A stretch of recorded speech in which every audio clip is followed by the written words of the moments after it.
Hey, how's it going everyone? MLT Magic Tricks here. So today I'm going to be giving you a performance and tutorial for this really cool no setup card trick that is definitely going to impress your audience. So I would start this one off by having my spectator give the deck a shuffle. Once they are done, I would have them choose a card. I would just have my spectator look at the card and remember it. Once they have memorized the selection, I would tell them we're going to go ahead and get their card lost into the middle of the deck. So I'll give the cards some cuts. I'll give the deck a shuffle, and I will also give the pack some overhand shuffles like this.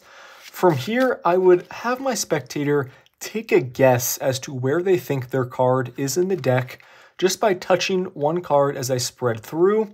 Let's say my spectator thinks this card right here is their selection. Now, I would tell them what we're going to do is just take a look at the card and see if it's theirs. I would ask them, is the two of diamonds your card?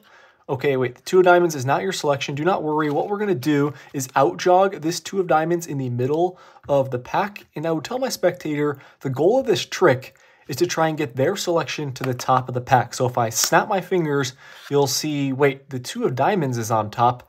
That doesn't make sense. I thought this card was the two, but you will notice the card in the middle of the deck is the four of hearts, which is hopefully my spectator selection. So guys, that is the trick.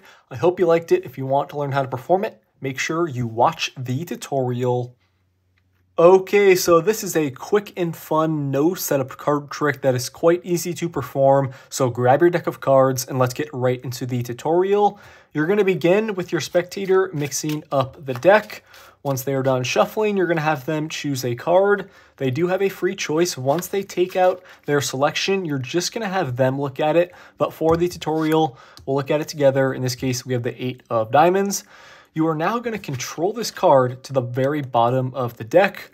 I'll show you what I did in the performance right now. I first controlled the card to the top, so I placed their selection in. I pushed down with my thumb, getting this thumb break. I transfer it over to a pinky break in my other hand.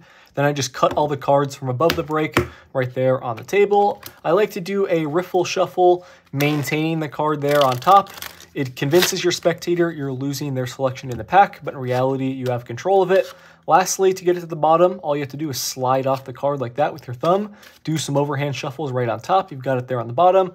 Apply pressure with your 4 fingers, and you can do some retaining shuffles to really make it seem like you're shuffling the deck, but in reality, you have control of their card on the bottom. I'll leave a link on the screen right now if you want to check out a video where I go more in depth on some card controls, but that is what I did in the performance to get their card to the bottom. It's pretty simple once you get the hang of it. From here, you're going to tell your spectator they are going to essentially take a guess as to where they think their card is in the deck, and what you're going to do is spread through the pack and just have your spectator touch the back of any card.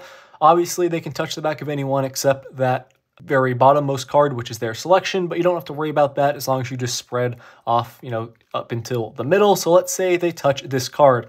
You're not going to have them take it out. They are just going to touch the back of it, because what you're going to do is outjog the card, keep it face down, bring it right to the top of the deck, and keep it like that, face down on top, because now what you need to do is pull down with your pinky on their card, which is on the bottom like this, transfer it over to a thumb break in your other hand. So now you have this grip, and you're then just going to swing cut around half the deck into your other hand and turn over this top card, which is the one that they had touched as you were spreading out the deck. And you're going to ask your spectator, is the 8 of spades your selection? They're obviously going to say no. And here is where the important sleight of hand moves comes into play. As you turn this random card back over, you're going to be dropping their selection, which you have this thumb break below, right on top. So it's going to happen quick. This is in slow motion, but you're just going to be dropping the card off like that and telling your spectator, okay, we're going to go ahead and place that 8 of spades right here, outjogged in the middle, but in reality, you're sliding off their selection, and then you're going to take this bottom portion, it's going to go right on top, and now that 8 of spades is on top of the deck. So that is the main sleight of hand move there. It's pretty simple to do. I'll go through it one more time. You've got once that random card's on top, the one they touched, you pull down with your pinky, transfer it over to a thumb break, swing cut, turn it over, ask your spectator, is this your card? No, it's not. Do not worry. As you turn it over, you're dropping the card right there, their selection, right on top of the pack. Keep it face down, out jog it right there. Place the bottom portion right to the top. Now from here, once you've got into this position, you're going to tell your spectator the objective of this trick is to get their selection to the top of the deck. Snap your fingers, do whatever you want to, turn the top one over and be like, wait, the 8 of spades is on top. I thought it was in the middle.